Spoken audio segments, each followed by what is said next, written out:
ada perencanaan. Ya. Kita ini apa sistem apa nih? Full. 40 menit ya? Sistem Full ya, full, Prof. alhamdulillah. Nah, oke lah. Kalau S1 sudah 40 menit aja, tapi kalau full tidak apa-apa. Jadi ada perencanaan kebijakan. Kebijakan juga ada perencanaannya. Jadi kebijakan yang dibuat oleh pemerintah ada perencanaan juga. Apa itu perencanaan kebijakan? Ya, merupakan suatu rangkaian proses kegiatan. Jadi rangkaian proses kegiatan. Nah, perencanaan kita juga yang merencanakan. Ya, saya dulu contoh pemanya bagaimana kita merencanakan cepat selesai, ya, cepat selesai studi. Itu direncanakan juga, benar kan? Itu proses kegiatan. Ya, proses kegiatan itu untuk menyiapkan keputusan mengenai apa yang diharapkan terjadi seperti ya. Nah, nih kita mengharapkan sesuatu yang terjadi. Saya juga katakan desain dan desolen. Kondisi yang ada dengan kondisi yang diinginkan. Apa kita inginkan? Kalau ini enggak, ini diharapkan. Apa kita harapkan? Apa kita inginkan? Perubahan apa kita inginkan? Seperti apa? Seperti keadaan, ya. Dulu susah, bagaimana kita merencanakan jadi senang. Pokoknya suasana dulu panas, sekarang menjadi dingin. Itu juga ada perencanaan, suasana sekolah, ya, iklim sekolah yang tak kondusif. Nah, sekarang bagaimana kondusif? Kita rencanakan itu. Sekolah kan, kondisi sekolah kan, iklim sekolah, suasana sekolah kan masing-masing berbeda di kota dan desa. Nah, kemudian juga iklimnya juga di daerah terminal, daerah pasar dengan daerah-daerah ya, seperti di Siak Abdullah ini itu beda tuh, ya. Juga beda antara sekolah-sekolah, walaupun di Siak sekalipun lokasi sekolah Abdullah dengan di kota itu beda itu. MTS Abdullah di mana nih? Jam SDN 147 di mana nih, Bu? 147 nih lokasinya. Di Panam, Prof. Panam daerah ramai, daerah pemukiman. Di Jalan Anggrek, Prof. Oh ya, ramai lumayan. Ramai kan, nah, itu juga suasana tidaknya ada tuntas, ya. Itu beda dengan MTS Abdullah nih, ya. Abdullah nih aman, ya. Kemudian kendaraan tidak begitu lalu lalangnya tidak sibuk, ya. Tapi kalau di Panam sana sibuk, sudah jalan juga susah juga Pak tuh, ya. Jadi suasana ini menentukan sebenarnya. Ada direncanakan. Ya direncanakan kita juga supaya anak-anak ini cepat sampai, apa rencana kita. Pokoknya masuknya jam 7 itu, ya. Saya aja, anak saya dulu yang di kedokter sekarang nih, dia dulu SMA 1. Saya jam 6 itu ketika saya orang sudah datang semua, ya. Akhirnya apa? Nah, anak saya itu kebiasaan, anak saya itu jam 7 kurang seperempat, dia masukin 7 kan, itu baru dia kan 7 dan 10 baru dia ke sekolah. Saya yang saya yang sport jantung itu, ya. Sudah ramai orang, ngantar lagi, sibuk, ya. Nah, ini juga kita rencanakan. Ini kita rencanakan juga sebetulnya bisa diatasi, ya. Ya. Kemudian kebijakan kita mengatasinya, itu rencana kebijakan. Nah, perencanaan sendiri itu adalah proses dasar. Jadi merencanakan itu sama dengan mengupayakan. Kita merencanakan selesai 2 tahun. Apa yang kita lakukan? Ya, tentu tahapan-tahapan penyelesaian itu harus kita lakukan. Sebenarnya Abdullah sudah proposal, kita sampaikan, ya. Sudah proposal, sampai perbaikin. 2 hari setelah ujian, setelah proposal kemarin itu harus siapkan kita harus siapkan surat riset. Terus ke administrasi, ada perbaikan lah. Tapi sebetulnya kalau saya dulu, tak usah perbaikan, sambil jalan aja lah, saya bilang. Ya penting surat itu 2 bulan. Surat sudah dari pasca nanti ke Kesbangpol atau sekarang apa namanya tuh, ya. Nanti itu sejak tanggal dikeluarkan itu 2 bulan tuh. Jadi kalau sekarang ini bulan Februari, April harus siap sudah tuh. April, Mei. Nanti bayar SPP. SPP bulan Juli SPPA baru bisa nanti ikut ujian hasil. Jadi bulan Juli hasil, ya perbaikan, Juli, Agustus atau September sudah mulai kompre. Jadi kalau itu ya setahun bisa satu 8 bulan, berarti 1,5 selesai. Itu direncanakan, ya. Itu kebijakan yang kita lakukan, ya. Itu kita sendirilah, kebijakan itu kita sendiri mengatur itu. Kalau pemerintah lain lagi kebijakannya kan, tapi ini kebijakan kita menyelesaikan tepat waktu. Itu direncanakan. Ya, semuanya perencanaan. Dan juga kalau bicara merencanakan, mengupayakan ada pertimbangan sumber daya. Katakanlah sumber daya kita bisa menyelesaikan tepat waktunya. Sumber daya alam, sudah alam ini kalau kita merencanakan kebijakan itu pemerintah biasa itu, ya. Tapi kalau kita pribadi, ya kebijakan kita menyelesaikan tepat waktunya itu adalah pada sumber daya manusianya. Ya sumber daya alam itu ya bisa juga umpamanya ya lokasi. Ya lokasi itu jangan jauh. Lokasi terdekat saja. Kalau sudah saudara ingin membahas sesuatu lebih detail, ya tak usah menggunakan banyak sekolah, satu sekolah saja studi kasus kualitatif, ya. Ya, kualitatif. Tapi kalau perlu banyak sekolah, ya kita beri sampel. Ya, sampel atau bisa proporsi, bisa sampling, ya, sistem acak. Nah, kalau sistem acak itu tak apa namanya jauh dekat itu harus sudah lakukan itu. Tapi kalau umpamanya ingin proporsi sampling, ya terdekat saja, atau bisa saja kita cari sampel itu sekolah-sekolah yang terakreditasi A umpamanya, yang A aja kita ambil. Tapi kalau sedikit A ya, atau A dan B lah, ya A dan B bisa. Tapi kalau studi kasus satu sekolah saja kita studi kasus lebih detail, ya. Di mana kasus yang kita kaji itu. Ya. Jadi kalau kita ingin melakukan perencanaan itu setidaknya 4 hal yang harus kita perhatikan, atau 4 unsur. Pertama ada tujuan harus capai. Apa tujuan kita harus kita capai? Saya ingin menyelesaikan kuliah saya 2 tahun paling lama. Itu tujuan, ya. Yang keduanya ada strategi, bagaimana strategi untuk mencapai tujuan itu, untuk capai 4 semester itu. Apa strateginya? Ya itu kerja keras dan sebagainya. Kita mengatur itu, mengatur waktu, ya.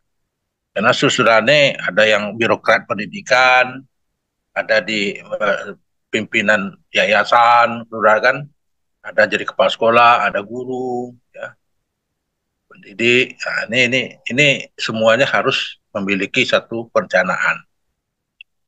Kemudian setelah ada strategi, sumber daya yang ada apa? Itu setidaknya finansial lah, finansial harus kita selesaikan, ya, harus kita siapkan. Ya saya kira tak berat lah, ya. Karena dari dulu juga sampaikan kalau untuk pendidikan ini Tuhan itu berikan jalan, tak satu jalan ke Roma, Tuhan berikan jalan. Ya kalau kita menuntut ilmu ini kan di majelis ilmu, Tuhan itu berikan jalan, pintu rezeki itu akan terbuka, yang penting kita mau dan kita ikhlas. Kemudian bagaimana kita implementasikan setiap keputusan-keputusan. Kenapa? Penyelesaian menentukan Pak Semester ini kebijakan dari prodi, dan merupakan suatu keputusan. Saya dulu haramkan bayar SPP 5 semester, sebelang. Cukup 4 semester saja. 4 semester harus, ya. Tapi 5 semester itu sunat.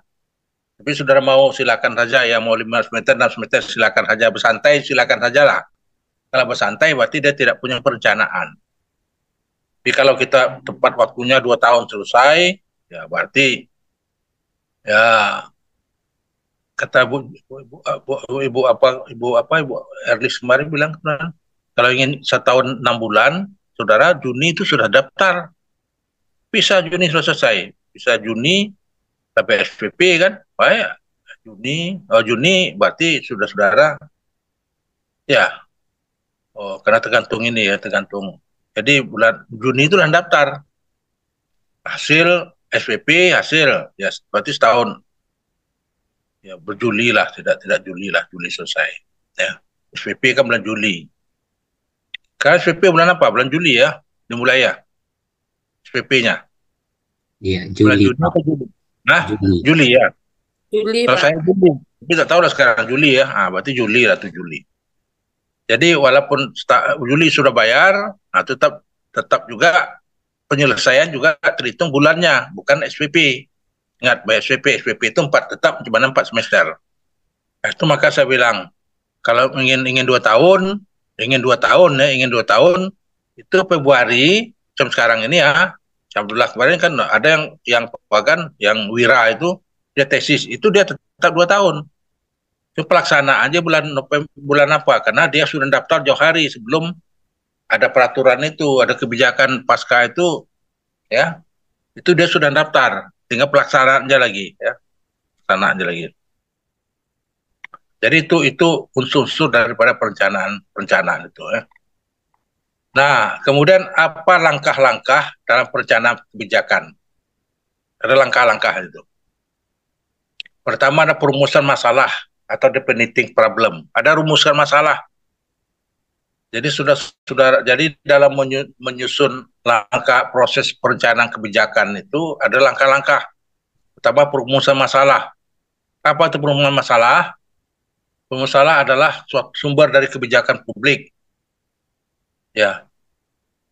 Ini adalah kebijakan, sumber dari kebijakan publik itu. Dengan cara kita memahami satu masalah. Kemudian kita identifikasi masalah itu. Ya, kita identifikasi masalah itu. Nah, sama nanti saudara-saudara sekalian, saudara-saudara dalam menyusun tesis itu kan ada identifikasi masalah. Ya. Kalau saudara menggunakan kualitatif itu identifikasi masalah dulu. Sebetulnya kualitatif kuantitatif itu juga ada identifikasi masalah. Ya, ada masing-masing. Ya. Itu harus identifikasi masalah dulu ya. Jadi kita rumuskan apa rumusan masalahnya. Ya. Kemudian bagaimana kita identifikasi masalahnya, baru nanti tujuan penelitiannya itu apa, ya. Ini kita kaitkan nanti dengan tesis kita. Kemudian itu pertama perumusan masalah atau defining problem. Nah, jadi nanti saudara-saudara sekalian, kebijakan dapat disusun, kebijakan pendidikan itu disusun oleh perumus dan dirumuskan oleh pengambil kebijakan. Ya, atau orang-orang berpunya kapasitas. Jadi kalau suatu kebijakan itu ditentukan oleh orang yang punya kapasitas. Tidak mungkin suatu kebijakan ya ditentukan oleh orang-orang biasa, tidak boleh. Kebijakan itu oleh kepala sekolah, ya oleh oleh kepala dinas, itu kebijakan ya. Jadi kepala sekolah punya kebijakan. Itu otoriternya, kapasitas, dia punya kapasitas. Dan dia memahami suatu kebijakan yang akan diambil itu. Itu yang A, yang B agenda kebijakan. Diagendakan kebijakan itu, ya. Diagendakan. Sama dengan anggota MPR, DPR akan memutuskan suatu rancangan undang-undang. Waktu itu diagendakan itu ya. Dilegislasikan. Ada urutan-urutan itu juga bersaing itu. Ya. Kalau saudara-saudara lihat ada kebijakan-kebijakan pendidikan itu juga dilegislasikan, bukan tak dibicarakan itu tuh. Ya, nanti setelah rancangan itu dibuat, ini kalau pemerintah kan itu banyak tahapannya.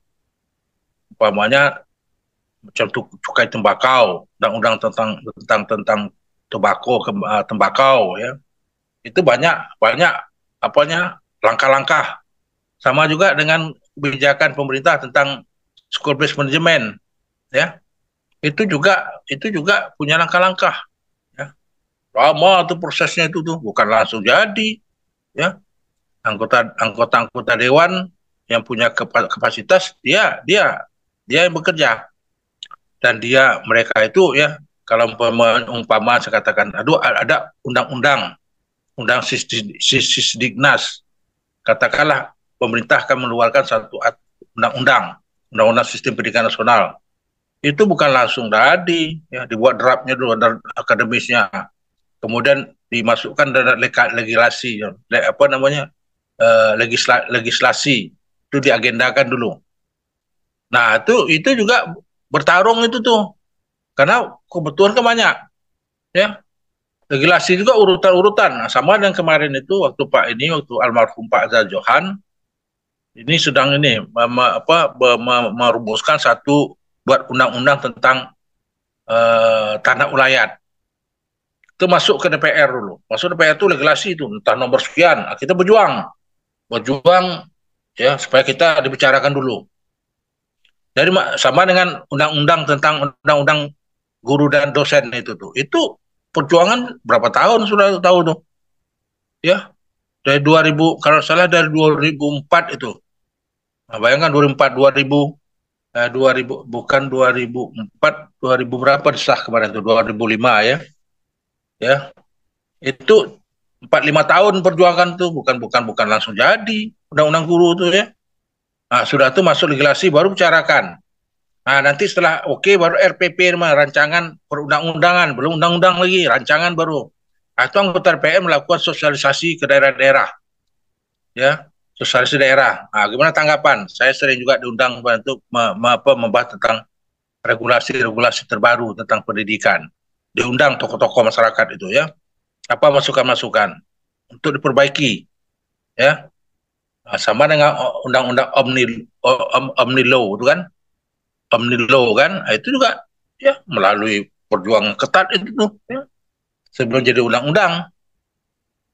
Nah, tapi sekarang baik kalau ada undang-undang kok masih bisa dilakukan uji konstitusi ya melalui Mahkamah Konstitusi ya, uji. Jadi kita sekarang ini ada tahapan-tahapan kita ini ya diuji undang-undang itu. Kalau undang-undang itu betul-betul salah, nah itu diuji. Ya, kalau sudah diuji, diputuskan MK memutuskan, ini diganti, ini tidak diberlakukan lagi. Nah, sama dengan kemarin itu banyak undang-undang sistem pendidikan nasional itu yang diperbaiki. Jadi agendakan ya. Nah, kita katakanlah, tidak usah di sekolah saja lah. Kita banyak atur-aturan nilai yang harus mana diprioritaskan dulu sekali ya. Jadi pertama tadi yang C, pemilihan alternatif kebijakan dialternatifkan dulu ya. Jadi setelah kita membuat satu aturan itu dilihat dulu alternatifnya. Mana kira-kira yang penting, mana diperlukan kebijakan-kebijakan ini. Jadi tak serta-merta semuanya jadi tidak. Itu susah ini ya. Membuat satu keputusan, membuat satu kebijakan itu banyak jalannya ya. Terjal kata orang ya. Tidak mulus. Tapi banyak tantangannya. Itu yang ketiga. Yang keempat, tahapan keempat adalah tahap penetap kebijakan. Kalau sudah baru tahap penetap kebijakan. Dia sudah memberikan masukan-masukan dari para sudah pernah dengar FGD tak? Forum diskusi grup kelompok kecil. Di FGD kan dulu. Nah, kadang-kadang sudah ada itu masuk diundang. So, tidak apa-apa, itu juga salah satu tahap sosialisasi ya. FGD kan dulu. Kalau di sekolah kan umpamanya kepala sekolah membuat satu kebijakan. Itu kan semua kan panggil guru-guru, orang penting dipanggil. Tidak mau semuanya dipanggil, silakan rapat guru atau tidak, atau per orang silakan saja. Ya. Jadi kebijakan ini lah kalau sudah semua jadi penetapannya. Nah, kalau di pemerintah itu sudah dimasuk pada lembaran negara. Artinya sudah masuk lembaran negara, ini harus dilaksanakan. Ya, gitu juga di sekolah. Kalau ada aturan kebijakan oleh kepala sekolah, sebelum ini Nah, diperbaiki dulu, diskusikan kelompok kecil. Nah, kalau oke, baru disampaikan kepada semua kepada sekolah, ya, kepada orang tua, pada murid-murid, yang menyangkut tentang sanksi diberikan anak-anak yang bolos, cabut, dan sebagainya, yang merokok, kan ada tuh kebijakan-kebijakan itu. Itu kebijakan itu tak bisa langsung oleh kepala sekolah, itu tidak boleh tuh, ya. Anak-anak yang datang terlambat, anak cabut, anak-anak malas, anak bilang guru, itu ada kebijakan oleh sekolah, itu secara bersama memutuskan tuh, ya. Nah, kebijakan ini diambil sebagai suatu keputusan semua komponen sekolah, apakah itu kepala sekolah, wakil kepala sekolah, wali kelas, guru bidang studi, kemudian pembina OSIS, nah, kemudian juga penjaga sekolah, semua komponen-komponen itu. Nah, otoritasnya apa yang punya kapasitas? Itu otoritas adalah otoritas kepala sekolah. Nah, kalau sudah oke semuanya, baru ditetapkan sehingga menjadi keputusan. Nah, baru diedarkan kepada orang tua atau orang-orang kepentingan. Nah, ini ya. Jadi itulah saudara-saudara sekalian merencanakan suatu kebijakan. Contoh konkret saya katakan tadi adalah kebijakan kita untuk menyelesaikan tepat waktu. Apa langkah-langkah kita buat, ya? Nah, itu sudah saya jelaskan. Jadi saya kira inilah materi kita pada sore hari ini, ya. Yang ingin tanya silakan, ya. Mau apa? Saya kira materi saya kirim nanti nih melalui Abdullah, sharekan ya materi kita hari ini. Terus banyak-banyak aja, ya. Yang penting ada sesuatu yang kita ambil. Jadi ada pendapat-pendapat tentang perumusan kebijakan, ya, policy formulation, ya. Ada pendapat-pendapat juga, saudara bisa silakan lah, ya, baca saja. Tapi yang jelasnya kebijakan itu punya perencanaan kebijakan namanya, ya. Bukan asal-asal buat, direncanakan. Nah, ini bagusnya. Jadi sesuatu, apalagi sudah administrasi pendidikan, manajemen pendidikan. Kita bicara tentang apa? Tentang aturan. Nah, itu makanya kalau sudah nanti jadi kepala sekolah ada apa namanya? Ada akreditasi, saudara itu harus hebat pada lain. Kalau saudara tidak saudara itu punya pemahaman yang mendalam tentang administrasi. Jadi terutama menyangkut tentang nanti ada akreditasi sekolah. Itu saudara yang kuliah sini itu sudah tidak A semua tuh. Saudara carilah peluang-peluang untuk dapatkan A kan. Saudara karena menguasai, apalagi nanti master pendidikan kan. Master pendidikan, administrasi negara, administrasi pendidikan. Itu semua dokumen-dokumen harus terarsip itu tuh, ya. Terarsip. Ya, dokumen tentang kesiswaan terarsip, dokumen kurikulum terarsip, ya. Dokumen tentang sarana prasarana juga terarsip dengan baik. Kita harus beda dengan kepala sekolah lain, dengan saudara itu akan beda dengan kepala sekolah lain. Ya, setidak A atau dicari karena sumber daya manusianya ada. Ya, kalau kita di ada pendidikan ini susah juga. Ya, kenapa? Karena kami dosen aja, kadang-kadang dia tak punya kegiatan juga. Jadi untuk mendapatkan nilai baik itu, ya tentu komponen-komponen lain dipenuhi. Kita belum bisa itu, ya, karena harus dosennya itu harus bekerja. Nah, jadi kalau sudah juga guru-guru, semua komponen guru sudah bekerja. Tapi kalau umpamanya hanya kepala sekolah saja yang bekerja, yang berkegiatan, yang tukang langgang, bertungkus lumus, yang lain tidak, itu juga, ya. Jadi sudah buat teamwork. Di sekolah itu buat teamwork, tim itu betul bekerja. Tim yang berjibaku, ya. Dia pergi pagi, sore balik. Dia tidak mikirkan uang, tapi dia pikirkan apa namanya ilmu dan amal. Nah, itu bagus. Jadi kepala sekolah juga pulangnya ya sama dengan kawan-kawan itu buat teamwork, tim kerja. Ya di bidang ini buatlah teamwork, bidang ini teamwork. Kepala sekolah tinggal atur aja lagi. Ini bagaimana Pak, ini bagaimana Bu? Ini sampai di mana? Itu aja. Teamwork di bidang ini, di bidang ini, bidang ini, bidang ini. Jadi semuanya bertanggung jawab. Kita berdayakan. Nah, kebijakan ini bisa diatur oleh kepala sekolah. Ya. Jadi adakah guru silakan aja berikan masukan pada kepala sekolah. Silakan masukan pada kepala sekolah. Nah, kalau sudah guru, sudah berikan ilmu-ilmu ini kepada kepala sekolah. Tapi kalau saudara-saudara kepala sekolah, mau tak mau tidak tahu, tidak apa, mau tak mau saudara harus memahami tentang administrasi manajemen persekolahan. Ini untung kita ini untung kita ini. Sehingga kalau kepala sekolahnya orang administrasi pendidikan, orang manajemen pendidikan, itu bagus sekolah itu ya. Tapi tak mustahil pula ya, tak pula jaminan. Setidak-tidaknya dia memahamilah, mengarsipkan apapun surat-surat itu diarsipkan. Nah, kemudian juga tenaga tata usaha yang ada pada sekolah kita itu diberdayakan, ya ditanya, ya. Jadi kalau ingin akreditasi baik itu ya tertata dan rapi, ya. Ada file-filenya itu, file-filenya itu ada, ya. Jadi kalau kita ingin ini buka filenya, ada semuanya. Apa yang menjadi apa surat-surat keputusan, surat kebijakan dari sekolah itu harus dibukukan, ya, harus dimasukkan satu file. Ada nama file yang itu kan di apa namanya itu, apa namanya itu, ya, tempat file itu kan, masukkan semua situ, ya, berkorbanan dulu, ya, ingin jadi kepala sekolah yang baik, ingin sekolah profesional, ya, karena kita ini kan sebentar lagi nanti kan udah lama nanti jadi pengawas, kita sudah ada pengalaman. Sekarang pengawas banyak di guru, nah ini kadang-kadang kewalahan juga ya.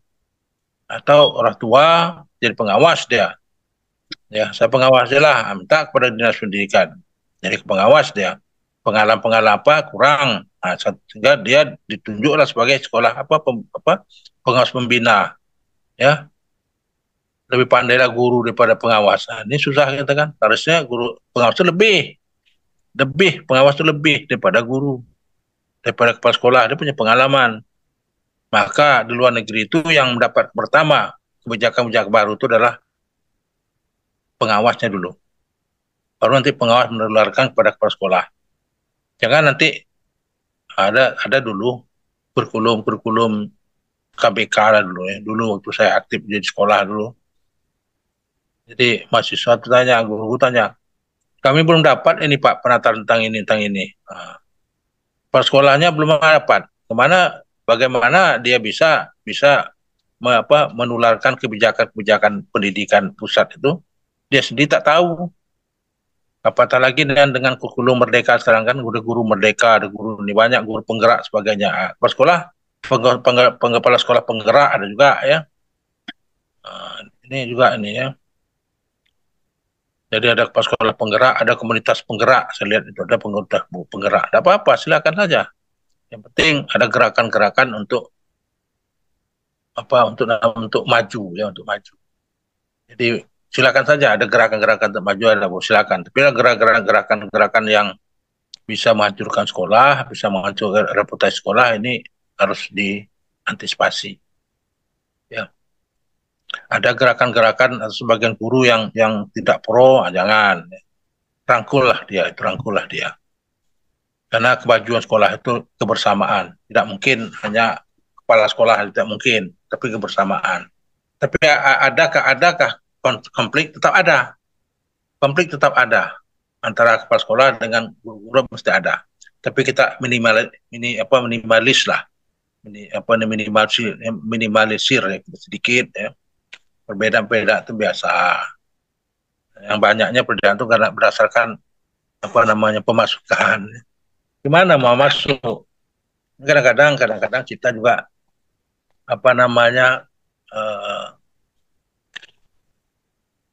ya terfokus kepada dana, ya pula ya saya tidak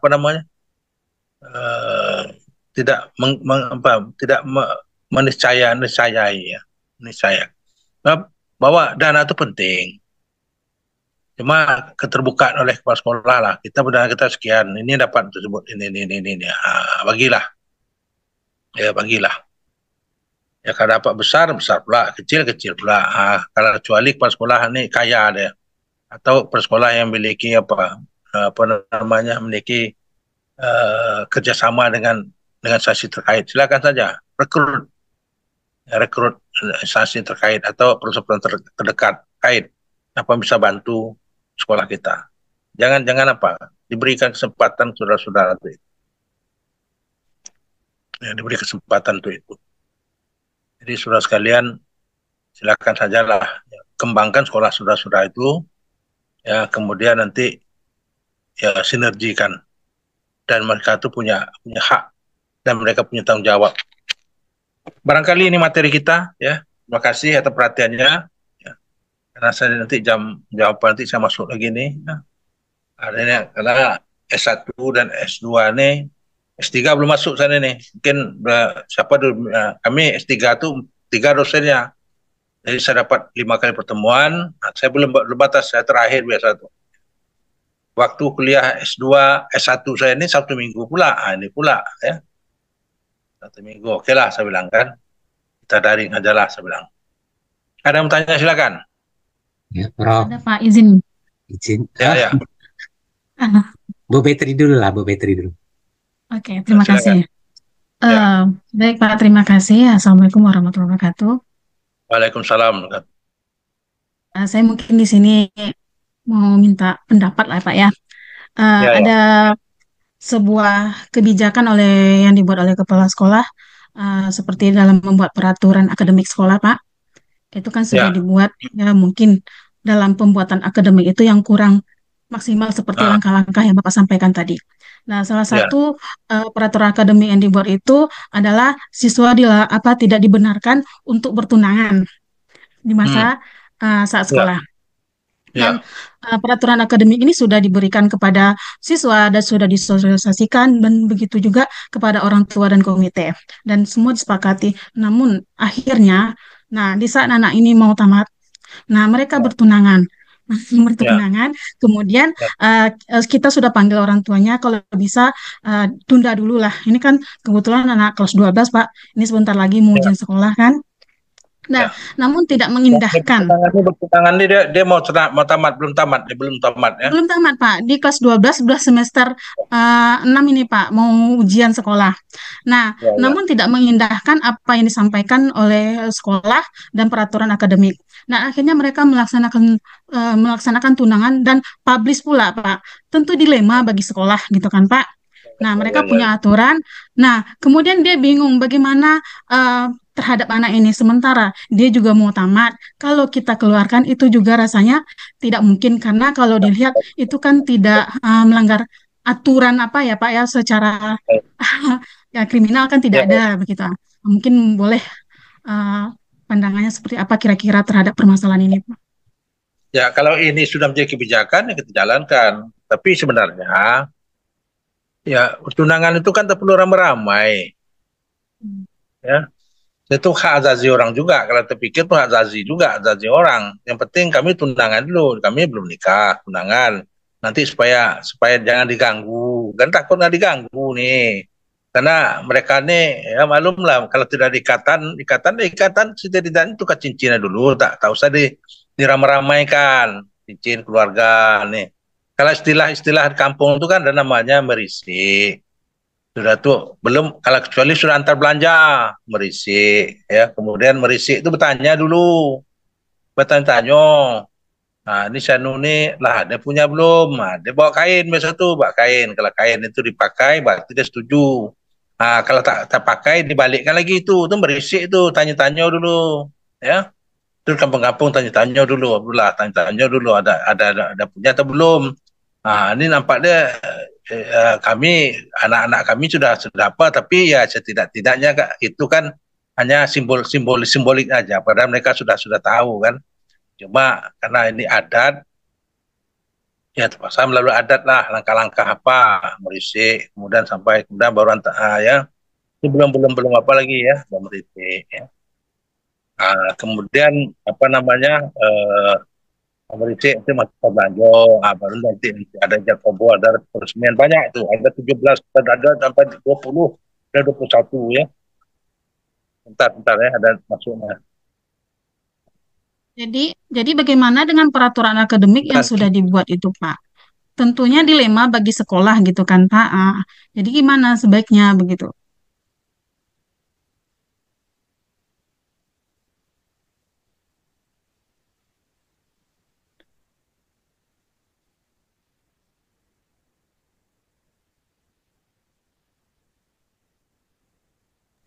Udah kelas 12 ya, Bu Be? Nah, Udah kelas ya, 12. ya, Sayang ya, ini Bu. mau ujian ya, Pak. Mau ujian Iya. ini tanggal tanggal 6 ini, ya, Mm-mm. bukan tanggal 10 ini kan ujian akhir semester. April Kemarin udah itu ujian sekolah. Kemarin itu ini mungkin ya, kadang-kadang kita kalau udah heboh baru tahu gitu kan. Iya, ya sebenarnya sudah diingatkan sama kepala sekolah itu, ya Mm-mm. kalaupun iya cukup keluarga aja yang tahu, tidak mesti pakai Ya, pesta ya. gitu. Mm. Halo, Ya. halo, halo. Oke. Apa tadi? Iya, Pak. Jadi, Maksudnya gini, Pak. Jadi bagaimana kebijakannya, peraturan akademik yang sudah dibuat sekolah itu tentu dilema berdampak terhadap sekolah. Bisa jadi ini menjadi apa ikut-ikutan yang lain. Loh kayak gitu kami ya, tunangan juga lah, begitu loh Pak. Dampaknya terhadap siswa lain gitu. Karena sebelumnya kepala sekolah ini sudah mengingatkan, ya kalau mau tunangan silakan istilahnya tuh jangan dipublikasi seperti pesta. Kalau di sini kan pada umumnya begitu Pak. ya itu Namun tidak diindahkan besar-besaran gitu loh Pak. itu ya sudah langgar. Tapi diingatkan, harusnya diingatkan tuh kalian tunangan, tapi antar belanja dulu, antar tuh cincin dulu kan tidak perlu banyak orang ke cincin. Karena cincin itu pertanda jangan diganggu. Saya tidak ingin diganggu. Nah, itulah dan mengganggu. Nah, itu aja istilahnya tuh. Saya tak ingin diganggu dan mengganggu. Jadi jangan itu. Kenapa? Kadang-kadang ditunjukkan nah Bu Anir saya lah bertundangan, tak usah diganggu lagi. Ya tidak perlu ramai sebenarnya. Tapi kalau kadang-kadang orang tua ini kan ingin meramaikan. Dia tak Betul. tahu, tolong nanti kasih tahu. Nah, baiknya begini. Baiknya dipanggil orang tua. Jadi aturan dibuat, kebijakan dibuat itu harus kata orang tua juga. Mungkin orang tuanya tak tahu. Atau orang tua laki-laki ini yang tak tahu. Karena yang anak perempuan oke lah. Karena laki-laki ya tak tahu dia. Dipanggil nanti orang tua perempuan dia menyampaikan. Kalau ya dua tiga orang mana cincinnya sini. Nah, pakaikanlah. Berartilah tunangan ya. Berarti sudah ada ikatan. Tapi kalau umpamanya tidak disampaikan, nah ini yang miskomunikasi yang ini ya tak bisa salahkan juga. Orang tuh kan ingin besar juga, ingin si Anu sudah jangan coba lagi. Si Anu sudah diikat, si Anu kan begitu ya. Si Polan, sudah diikat dan si Polan, ya ini aja sebetulnya. Tapi kalau disampaikan oleh orang tua, oleh kepala sekolah ke orang tua maklum. Sehingga orang tua perempuan kan kita sekian itu je lah ya. Hanya datang aja ke rumah, tapi ya tak perlu dihalu-halukan. Ini kan ingin halu-halukan nih, dibesar-besaran. Ya apalagi di kampung-kampung itu kan banyak itu anak si anu sudah jangan, tak usah diganggu sebetulnya. Kalau hanya bisik-berbisik orang tahu juga sebetulnya kan. Tapi ini dilema. Betul Pak, Kenapa? dilema. Kan disampaikan jauh hari kepada orang tua. Terutama Mm-mm. anak-anak kelas 12 nih mau tamat nih banyak itu tuh ya. Jadi saudara sekalian banyak yang anak kelas 12 nih ya tunggu aja undangan dari murid-murid kan. Tapi di kampung-kampung lah di kota orang kota jarang itu tuh. Ya ingin mereka lo ke pendidikan tinggi ya. Nah, tapi di kampung-kampung ya di Siak, Wansing ya, di Ya betul Inhu Kuansing loh Pak. itu tuh sudah ingin atau sering ganggu ya. Tapi bisik-bisik pun orang tahu jangan terganggu. Ini tergantung pada laki-laki perempuannya pula. Perempuan itu tergantung perempuan. Kalau sudah diikat orang tuh jangan lagi bilang. Sampaikanlah kita sebagai guru sampaikan anak-anak itu ya. Jadi dilema. Ya, dilema etika jadinya Pak ya. Jadi oleh karena Ya, itu terima memang kasih. Heeh. itulah yang kita buat lagi. Nah, jadi mau diapain? Karena kita tidak sosialisasikan ya. Penting sosialisasikan.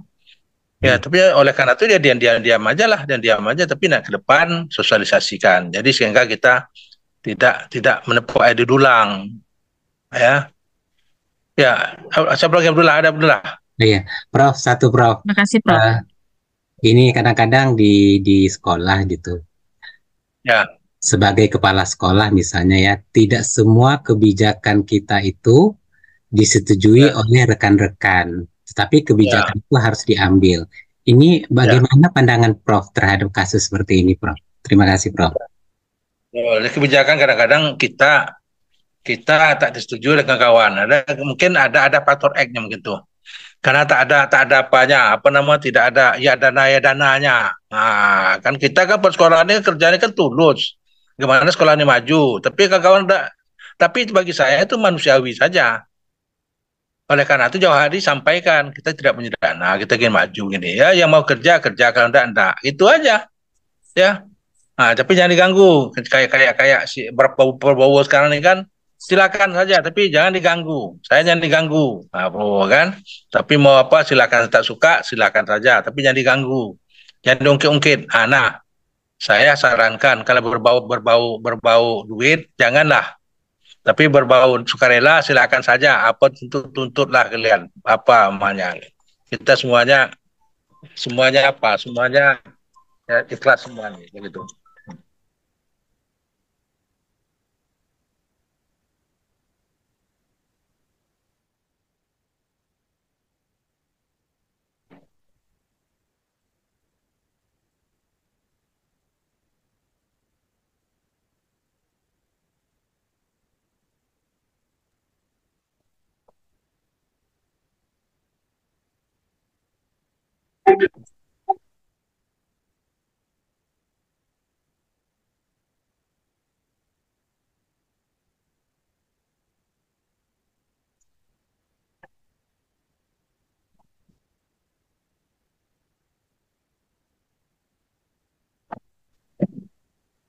Halo, sini Pekanbaru hujan nih, hujan rintik. Baik. Ya, Prof. Lebat. Ya Pak, Hujan, hujan Pak. Ini hujan nih Sore hujan terus, malam. Ya. Contoh adik saya mau kemari, jadi pintu saya kan tertutup, jadi saya buka dulu. Nah, jadi bicarakan aja lah, yang menyangka duit jangan. Tapi kalau ada duit pun boleh silakan, tapi ya terbuka-buka aja lah, buka-bukaan kita. Ini duit tak ada, duit ada sekian nih, kerjaan ada nih. Itu keterbukaan. Kadang-kadang guru ini kan ingin tahu rezeki toke. Zaman saya dulu tak ada, zaman saya dulu saya sampaikan rezeki toke jangan tahu oleh apa anak buah. Nah, sekarang keterbukaan ke publik, terbuka, sebut aja lah. Sekarang ini kan orang-orang ini kan katanya ke sekolah ini banyak duit, nah ini orang kan tak tahu. Ya, banyak duit nih, banyak ini nih, padahal tak ada apa-apa deh. Nah, karena itu aja ya. Kadang-kadang isu-isu seperti ini harus bertepis dengan bijak. Oleh karena pas sekolah harus bijak sana dan bijak sini, ya, bijak. Ya, tak boleh kita serta-merta apa namanya? Terlampau apa namanya? Terlampau ke anak buah itu jangan ya, pandai-pandai. Saya diajarkan oleh Sam Bimbo dulu waktu saya tahun 78. Sam Bimbo mengatakan, adik-adik sekalian kemudian datang ke Indonesia, hidup dunia ini harus pandai-pandai. Jadi itulah bijaksana itu. Bijaksana, pandai-pandai itu. Jadi empati, nomor empati. Kita mampu menempatkan diri pada siapapun. Ya, sampaikanlah. Yang penting itu keterbukaan. Jadi dia tak ada dusta antara kita, itu aja lah. Ini dapat dana sekian. Nah, kalau kan hanya berapa orang yang kita sampaikan. Ya. Tapi ada juga yang bekerja betul-betul ikhlas, ada juga ya. Tapi sekarang tak banyak. Ya, kerjanya kalau tak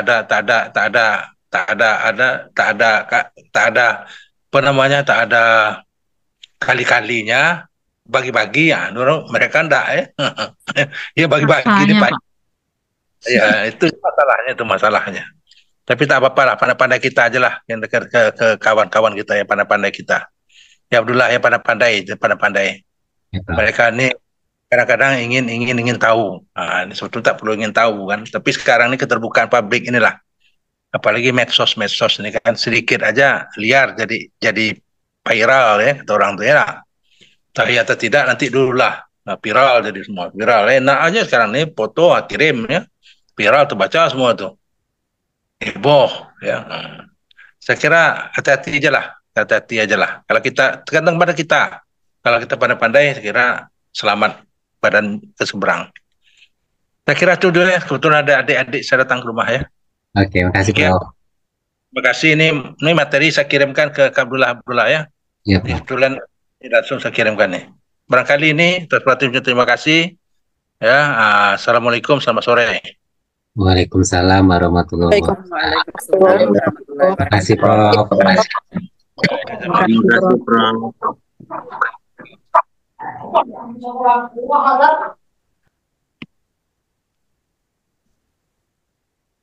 Teman-teman, mohon maaf lahir batin sambil menyambut puasa ya. Dengar-dengar tuh teman-teman, musim kawin. Sama-sama, mohon maaf lahir batin. Kalau yang tunangan kasih tahu ya. Yang mau tunangan kasih tahu. Lebaran Ya, sebentar lagi. kabar-kabari. Lemah Diva Fajri. Mohon maaf lahir batin. Nah, izin Le. Ya. Ditunggu buka bersama minggu depan. Oh iya, gimana nih? Kita atur, Bu Marlinda, kita atur. Ya, nanti di ini ya. Asik, Bu Marlinda traktir. Tapi uang kas kita banyak. Oh, gitu. Sekalian bikin video ucapan lebaran nanti. Iya, ayolah minggu depan. Kalau minggu satu lagi belum tahu lagi. Bukbernya Iya. kapan? Kami tunggu info dari ibu-ibu. Jumat depan. Jumat depan. Suruh anak muda, grup anak muda itu cari tempat. Anak muda Yang di dapat PKU lah, cari tempat lah kami ngikut. Iya, orang-orang PKU, Bu Samsinar, Bu Yuni pun boleh lah. Kami ngikut aja, Pak John. Ya mudah-mudahan ada Jangan sibuk mikirin tunangan tuh, Bu. tempat berbuka yang enak tuh. Besok saya traktir ya Bu Indah ya, bawa besok ya semuanya. Asik. Pak John sengaja terakhir kita puasa. Makan siang langsung. Oh my God. Jangan menolak rezeki, jangan menolak rezeki. Hati-hati loh, rupanya ibunya pada halangan semua lah. Traktir makan siang Pak John tuh. Gak apa-apa. Gak apa-apa. Iya, Bu Marlinda. Apa? Halangan semua yang perempuan di traktir Bapak John kan? Iya. Bu Yuni, Bu Samsinar carilah besok tempat buka ya. Izin lah. Sorry dulu ya. Yuk. Oh iya, Oke, Kak, makasih banyak. Dah, sama-sama. Assalamualaikum. Yang muda-muda mau chit-chat silakan. Iya. Ya udahlah ya. Kita selamat menjalankan ibadah puasa ya, lahir batin. Assalamualaikum. Sama-sama. Izin ya.